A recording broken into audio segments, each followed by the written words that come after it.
Assalamualaikum warahmatullahi wabarakatuh. Sahabatku, bayangkan malam yang tenang di padang pasir Mekah, 14 abad yang lalu. Langit begitu jernih, dihiasi bintang-bintang berkelip, dan bulan purnama bersinar terang di atas Ka'bah. Tiba-tiba, terjadi sesuatu yang tak pernah terlintas dalam pikiran manusia. Bulan itu, yang selama ribuan tahun menjadi cahaya malam dan penunjuk arah bagi para musafir, terbelah menjadi dua bagian yang terpisah, lalu kembali menyatu di hadapan mata manusia. Orang-orang Quraisy yang menyaksikan terperanjat. Sebagian berteriak, "Ini sihir Muhammad." Sebagian lain kebingungan dan berkata, "Tidak, ini nyata. Kita semua melihatnya." Peristiwa ini bukan sekadar dongeng, bukan pula cerita rakyat. Ia tercatat dalam wahyu Al-Quran, diabadikan dalam hadis-hadis sahih, bahkan menjadi bahan perbincangan umat hingga hari ini. Pertanyaannya, apa sebenarnya makna di balik fenomena kosmik yang luar biasa ini? Apakah sains modern menemukan jejak dari peristiwa itu? Dan yang lebih penting, apa pesan yang ingin Allah sampaikan kepada manusia lewat terbelahnya bulan? Mari kita telusuri bersama, dari wahyu, sains, hingga sejarah. Peristiwa bulan terbelah bukan sekadar legenda. Ia tercatat jelas dalam wahyu Allah. Dalam surah Al-Qamar ayat 1 dan 2, Allah berfirman, "Iqtarabatis sa'atu wanshaqqal qamar, wa in yaraw iyatan yu'ridun, wa yaqulu sihrun mustamir." Telah dekat datangnya kiamat, dan bulan pun terbelah. Dan jika mereka melihat suatu tanda, mukjizat, mereka berpaling sambil berkata, "Ini hanyalah sihir yang terus-menerus." Ayat ini menjadi salah satu bukti nyata mukjizat Nabi Muhammad yang diberikan Allah untuk menguatkan risalahnya. Tafsir para ulama klasik, seperti Ibnu Katsir dan Al-Qurtubi, menegaskan bahwa peristiwa ini benar-benar terjadi secara fisik, bukan kiasan atau simbolik. Para sahabat yang hadir di Mekah menyaksikannya langsung, dan bahkan tercatat dalam hadis-hadis sahih, riwayat Bukhari dan Muslim. Namun menariknya, Al-Quran tidak hanya sekadar menyebut terbelahnya bulan, tetapi juga mengaitkannya dengan tanda dekatnya kiamat. Seakan-akan Allah ingin menegaskan bahwa peristiwa kosmik besar ini adalah isyarat akan kebesarannya, sekaligus peringatan bahwa kehidupan dunia bukanlah selamanya. Jika kita renungkan lebih dalam, bulan memang memiliki kedudukan penting dalam kehidupan manusia. Ia bukan hanya hiasan malam, tetapi juga menjadi penentu kalender hijriyah, pengatur pasang surut air laut, hingga memengaruhi ekosistem bumi. Maka, ketika Allah menunjukkan mukjizat pada bulan, itu seakan mengguncang salah satu sistem keseimbangan besar alam semesta. Dari sisi tafsir kontemporer, sebagian ulama modern menjelaskan bahwa ayat ini bisa dibaca dengan dua lapis makna. Pertama, makna literal, zahir, bulan benar-benar terbelah di masa Rasulullah sebagai mukjizat. Kedua, makna futuristik, isyarat kiamat. Bulan yang terbelah menjadi tanda bahwa suatu saat sistem kosmos akan hancur ketika hari akhir tiba. Kedua makna ini saling melengkapi. Ia adalah mukjizat di masa lalu, sekaligus peringatan bagi masa depan. Menariknya, dunia sains juga pernah diguncang oleh penelitian modern tentang bulan. Pada tahun 1970-an, misi Apollo NASA membawa kembali sampel batuan bulan ke bumi. Sejumlah ilmuwan menemukan adanya jejak geologis berupa garis panjang mirip retakan raksasa yang membentang ribuan kilometer di permukaan bulan, yang dikenal sebagai lunar relays. Sebagian peneliti berpendapat ini akibat aktivitas vulkanik kuno atau pergeseran kerak bulan. Walau tidak serta-merta membuktikan peristiwa bulan terbelah, sebagaimana disebut dalam Al-Quran, temuan ini membuat banyak ilmuwan terperangah, karena secara geologi bulan memang menyimpan tanda-tanda pernah mengalami rekahan besar. Apapun pandangan sains, mukjizat bulan terbelah tetap berdiri sebagai bagian dari iman. Bagi kaum muslimin, peristiwa ini adalah bukti nyata kekuasaan Allah, bahwa Dia mampu merubah tatanan kosmik sekejap mata. Sedangkan bagi dunia modern, ia menjadi tantangan untuk terus meneliti, karena wahyu Allah seringkali menyimpan isyarat yang baru dipahami berabad-abad kemudian. Peristiwa bulan terbelah bukan hanya terekam dalam Al-Quran. Riwayat-riwayat sahabat Nabi menguatkan bahwa kejadian itu benar-benar disaksikan oleh orang-orang Quraisy. Dalam hadis sahih riwayat Imam Bukhari, diriwayatkan dari Abdullah bin Mas'ud radhiyallahu anha, beliau berkata, "Bulan terbelah menjadi dua pada masa Rasulullah, hingga orang-orang Quraisy melihatnya. Lalu Rasulullah bersabda, 'Saksikanlah, bukan hanya satu atau dua sahabat, melainkan banyak yang menyaksikannya secara langsung di langit Mekkah. Mereka melihat bulan terbelah hingga tampak seperti dua bagian di dua sisi gunung, lalu bersatu kembali. Namun, kaum musyrikin tetap menolak dengan alasan, Muhammad telah menyihir kita. Padahal sihir tak mungkin bisa memengaruhi seluruh penduduk Mekkah sekaligus. Menariknya, catatan tentang bulan terbelah ini tidak hanya berasal dari tradisi Islam. Dalam sebagian literatur India kuno, khususnya catatan kerajaan Kerala di India Selatan, terdapat kisah tentang seorang raja bernama Cakrawati Farmas yang diduga menyaksikan fenomena langit luar biasa pada masanya, yang oleh sebagian sejarawan dikaitkan dengan peristiwa bulan terbelah. Bahkan ada versi yang mengatakan raja tersebut kemudian berlayar ke Arab, bertemu Rasulullah, dan masuk Islam. Walaupun detail sejarah ini masih diperdebatkan, keberadaan kisah lintas budaya ini menunjukkan bahwa fenomena bulan memang pernah menjadi perbincangan global. Sejarah mencatat, orang-orang Quraisy bahkan mengirim kafilah dagang untuk mencari tahu dari negeri jauh apakah bulan benar-benar terbelah. Ketika rombongan kembali dengan kabar serupa dari luar Mekkah, kaum musyrikin tetap mengelak dengan alasan klasik, ini hanyalah sihir Muhammad. Kini, mari kita beralih ke dunia sains modern. Pada abad ke-20, ketika era eksplorasi ruang angkasa dimulai, para ilmuwan mempelajari lebih dekat permukaan bulan. Gambar-gambar dari misi Apollo dan observasi teleskop modern memperlihatkan adanya riles, retakan panjang dan dalam yang membentang hingga ribuan kilometer di permukaan bulan. Salah satu yang terkenal adalah Rima Ariadaeus, celah lurus sepanjang lebih dari 300 kilometer.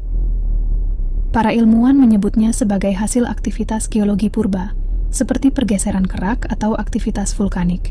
Bagi seorang mukmin, temuan ini memberi ruang tafakur.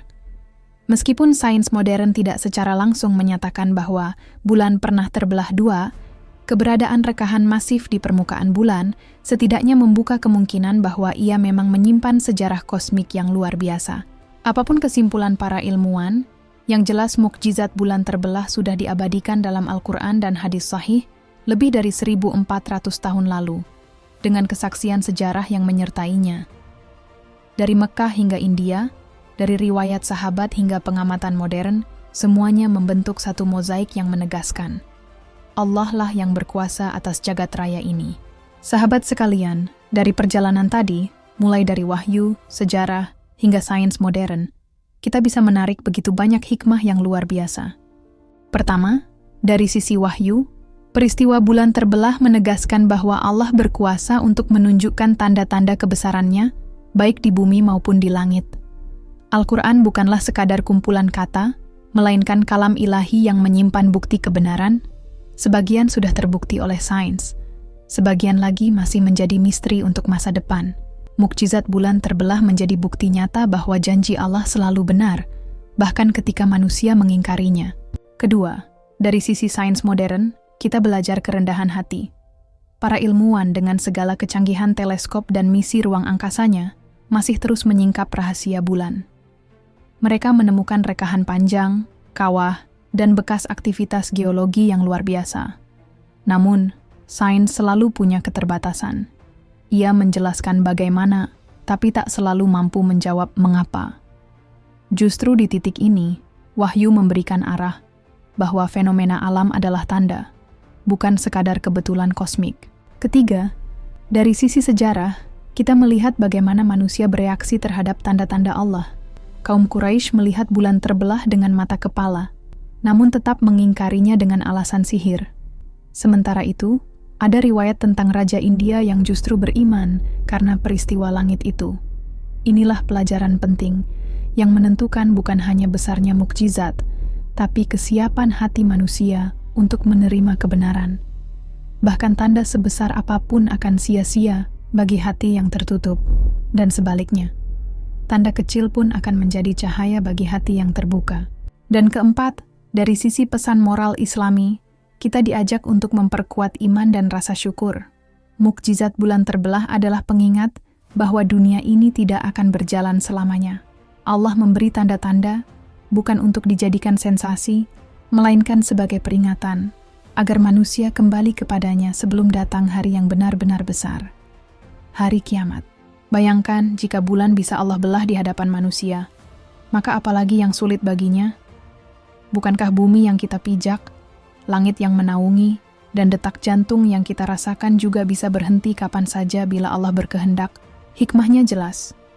Jangan menunggu tanda-tanda besar untuk kembali pada Allah, karena setiap hembusan napas kita sejatinya sudah menjadi tanda. Mukjizat bulan terbelah hanyalah salah satu pengingat dari sekian banyak ayat kauniyah yang terbentang di langit dan bumi. Tugas kita adalah membaca, merenung, dan mengambil pelajaran. Sains mengajarkan kerendahan hati, sejarah mengajarkan bahwa hati manusia mudah menolak, dan wahyu mengajarkan arah yang benar. Semuanya bermuara pada satu pesan, bahwa iman bukan hanya soal logika, tapi juga kesiapan hati untuk tunduk kepada kebenaran. Saudaraku yang dirahmati Allah, perjalanan kita barusan membawa kita dari wahyu, ke sains, lalu ke sejarah, hingga akhirnya bermuara pada hikmah moral yang mendalam. Kita melihat bagaimana Al-Quran dengan tegas merekam peristiwa bulan terbelah. Telah dekat datangnya saat itu dan telah terbelah bulan. Dan jika mereka melihat suatu tanda, mereka berpaling dan berkata, ini adalah sihir yang terus-menerus. Surah Al-Qamar ayat 1 dan 2. Ayat ini bukan sekadar catatan, tetapi peringatan.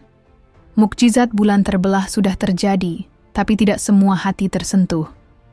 Sama seperti hari ini, betapa banyak orang menyaksikan keindahan alam semesta, menatap bintang-bintang, bulan, dan galaksi, namun tetap menolak untuk beriman.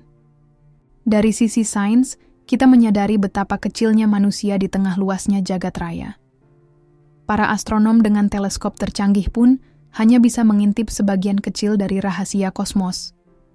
Peristiwa seperti bulan terbelah menegaskan, ada kekuatan di atas segalanya yang tak bisa dijelaskan hanya dengan rumus atau data. Dari sisi sejarah, kita belajar bahwa mukjizat tidak otomatis melahirkan iman. Ada yang percaya, ada pula yang ingkar. Ada yang menjadikan tanda itu sebagai cahaya, ada pula yang menolaknya sebagai sihir. Inilah cermin bagi kita semua. Apakah hati kita akan terbuka, atau justru menolak meski kebenaran jelas di depan mata? Dan dari sisi hikmah moral, kita paham bahwa mukjizat bukan sekadar tontonan kosmik, melainkan peringatan keras. Ia adalah isyarat bahwa waktu semakin dekat, bahwa dunia ini tidak selamanya ada, dan bahwa kita harus mempersiapkan diri sebelum datang hari yang dijanjikan. Maka mari kita renungkan, jika bulan saja bisa terbelah dengan izin Allah, mungkinkah hati manusia yang keras tak bisa Allah lembutkan bila ia mau kembali? Jika Allah sanggup mengguncang jagat raya, mungkinkah dosa-dosa kita terlalu berat untuk Allah ampuni jika kita sungguh bertaubat? Inilah saatnya sahabatku, untuk menjadikan setiap ayat Al-Quran bukan sekadar bacaan, tapi pegangan hidup. Jangan tunggu mukjizat besar untuk tersadar, karena sesungguhnya napas kita, sehat kita, bahkan hidup kita setiap hari adalah mukjizat yang nyata. Mari kita akhiri dengan doa. Semoga Allah membuka hati kita, meneguhkan iman kita, dan menjadikan kita bagian dari orang-orang yang membaca tanda-tandanya dengan penuh syukur. Karena alam semesta hanyalah ayat-ayat, dan Al-Quran adalah penjelasannya. Dua-duanya membawa kita pada satu kesimpulan. La ilaha illallah, tiada Tuhan selain Allah. Alhamdulillah sahabat, semoga video ini menambah iman dan ilmu kita. Jangan lupa like, share, dan subscribe agar semakin banyak yang mendapat manfaat. Terima kasih sudah menonton. Wassalamualaikum warahmatullahi wabarakatuh.